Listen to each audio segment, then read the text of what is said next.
Good evening, Jamaica. This is The Things That Matter, Jay, and I'm your anchor, Kimani Smith. Tonight, we want to bring you a deeply troubling story that has shaken our nation. A young girl was recently assaulted by several schoolboys, a harrowing incident that has sparked outrage and once again brought attention to the pervasive issue of abuse in Jamaica.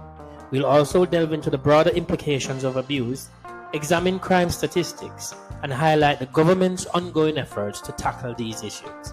Let's begin. A tragic incident. The assault on this young girl is not just a personal tragedy, but a reflection of a society grappling with critical issues. According to the reports, the incident occurred on school grounds, a place meant to be safe for learning and development. The psychological scars left by such abuse can last a lifetime, affecting victims' self-esteem, relationships, and ability to thrive in society. Dr. Angela Johnson, a leading psychologist, explains survivors of abuse often struggle with post-traumatic stress depression and anxiety. Without intervention, these issues can spiral into chronic mental health problems, substance abuse, or even suicide thoughts.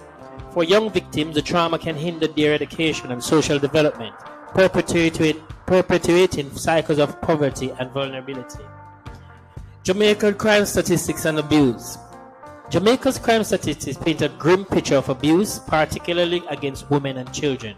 According to the Jamaica Constabulary Force, JCF, over 1,000 cases of child abuse were reported in 2022, but experts believe the actual numbers are significantly higher due to underreporting.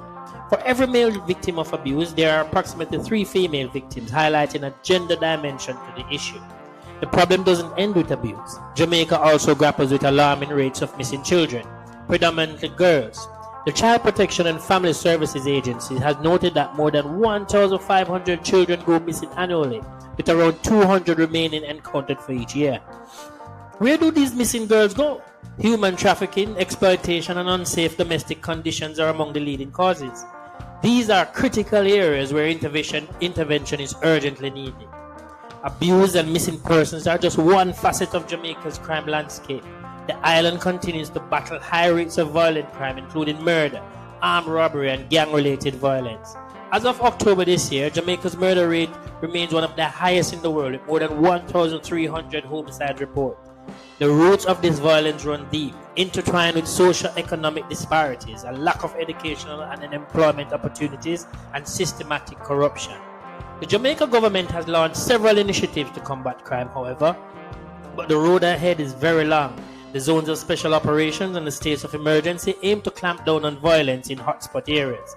Additionally, programs like the crime prevention through environmental design seek to deter crime by improving infrastructure and in vulnerable communities. National Security Minister Dr. Horace Chang recently stated, "We are committed to making Jamaica safer for all."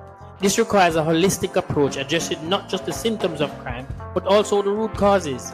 We are investing in education, social programs, and strengthening our law enforcement capabilities. However, critics argue that these efforts are insufficient without tackling systematic issues such as corruption and the limited resources allocated to the justice system. Tonight's report serves as a sobering reminder of the work we all have to do. Abuse, missing children, and rampant crime are not just government issues, they are community issues. We must prioritize education, mental health support, and community building initiatives to foster a safer, more equitable Jamaica.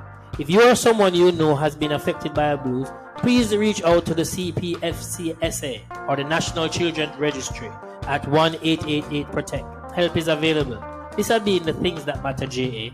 I'm Kimani Smith, reminding you to stay informed, stay vigilant, and stand together for a better Jamaica. Thank you for watching, and good night. Hello. Welcome to my channel, The Things That Matters, where we discuss on this channel the real issues that matter in Jamaica.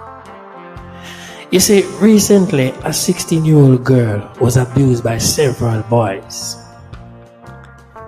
It is a recurring story of power, manipulation, peer pressure, and control towards the victim. What happened to the victim normally? They're normally left with scars, and it's a recurring theme. Here in Jamaica, believe it or not, children often face harsh physical, emotional, and psychological abuse. Are just facts. You see, the thing with abuse, people, is that it instills fears and anxiety and insecurity. Many survivors develop chronic depression, PTSD, and low self-esteem. These are long-term effects that can destroy people. They often carry a feeling of worthlessness and blame themselves. For some, this normally manifests in emotional numbness, making it difficult to connect with others, while others might struggle with uncontrolled anger, lashing out at those closest to them. This is the reality of what might happen with this girl, and we hope it not happen. Normally, the school environment is often a place where abused children display signs of their trauma and act out. In Jamaica, many children suffer from abuse, struggle academically because of things are going on at home. Abuse can impair a child's ability to process information, solve problems, and even retain memories, resulting in poor performance in school and reduced chances of a brighter future. No wonder we might see the low grades that we see. How grave and how big is this problem? Abuse erodes trust as well. A fundamental building block of a healthy relationship is trust, And children who have endured abuse may struggle to trust others, fearing betrayal sometimes. This mistrust often extends sometimes into adulthood, affecting romantic relationships and even relationships at work, professional friendships and interactions. Some survivors may withdraw completely, committing suicide and all them things there, isolating themselves to avoid further harm, while others might mimic abusive behavior. You see, the stress caused by abuse doesn't just stay in the mind, it takes a toll on the body.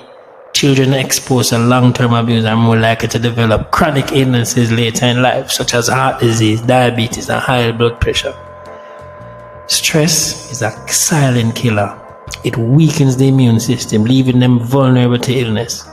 In Jamaica, where access to healthcare can be limited for some, these physical effects can become lifelong burdens. Risk of turning to drugs, alcohol, or other risky behavior as a way to cope is an escape mechanism. Substance abuse becomes a dangerous escape, you see, from reality, and that's where addiction kicks in. In many cases, this trickle down into crime. See, and this is one of the tragic outcomes, that is a spiral knock-on effect. One of the most devastating effects of childhood abuse is its potential to perpetuate a cycle of violence. Many abused children, you see, grow up to become abusers themselves, not because they want to, but because it's the only way they've learned to cope with conflict or assert control. On a societal level, this creates a ripple effect. Damages not just individuals but communities and by extension Jamaica. You know what? There's hope anyway. Awareness and education these days, access to mental health resources, sometimes break the cycle, and there's always some programs going on, but there's always controversy to these programs. Breaking the cycle of abuse requires a collective effort. From me, you, everybody. We must be our brother's keeper. As a society, we must prioritize the protection and well-being of our children. Because when we heal the wounds of the youngest amongst us, we heal Jamaica itself. Let's strive for a future where no child has to bear the scars of abuse and every child has the opportunity to strive.